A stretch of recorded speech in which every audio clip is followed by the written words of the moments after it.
दोस्तों, भारत में नदियों को माँ कहा जाता है और इनकी पूजा की जाती है, जैसे कि गंगा, यमुना, नर्मदा सब पूजनीय हैं। लेकिन सवाल यह है कि अगर नदी को माँ कहा जाता है तो वो आज इतनी गंदी क्यों हैं? और विदेशों में जहाँ नदियों की पूजा नहीं होती है वहाँ नदियाँ इतनी साफ आखिर क्यों हैं? आइए समझते हैं वीडियो में। मनुष्य के द्वारा की गई पूजा और उसका व्यवहार। समस्या पूजा में नहीं, समस्या हमारे व्यवहार में है। हम नदी को माँ तो कहते हैं, लेकिन हम उसी माँ को प्लास्टिक, कूड़ा, गंदा पानी सभी चीज़ें डाल देते हैं। हम यह सोचते हैं कि नदी तो भगवान है, वह सब साफ कर देगी।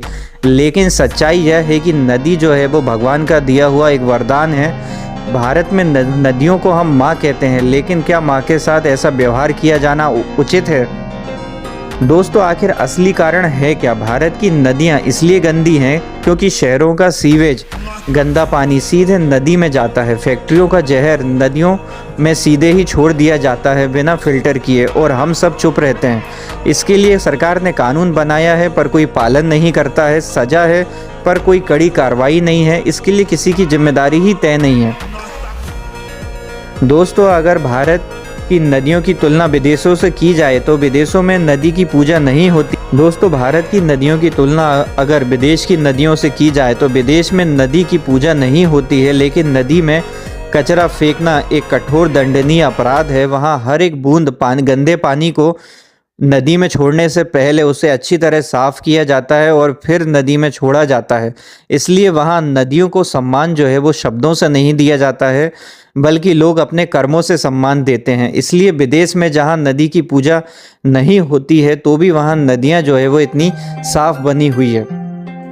दोस्तों, बात कड़वी है लेकिन सच्ची है। हमने नदियों को भगवान बना दिया है ताकि हम अपनी जिम्मेदारियों को टाल सकें, उन्हें भूल सकें। अगर आज भी हम नहीं सुधरेंगे तो आने वाली पीढ़ियां में गंगा और अन्य पवित्र साफ सुथरी नदियां जहरीली हो जाएंगी, और जिससे पूरी मानव जाति को संकट पैदा होगा। दोस्तों, असल वजह जो है वो हमारी लापरवाही और सरकार की नाकामयाबी है कि हम कचरा फेंकना और नदियों को गंदा करना आज भी बंद नहीं किया है, और हम बस उम्मीद ही करते हैं कि नदी जो है वो अपने आप साफ हो जाएगी, जबकि हम यह भूल जाते हैं कि नदी सिर्फ एक प्रकृति का एक वरदान है।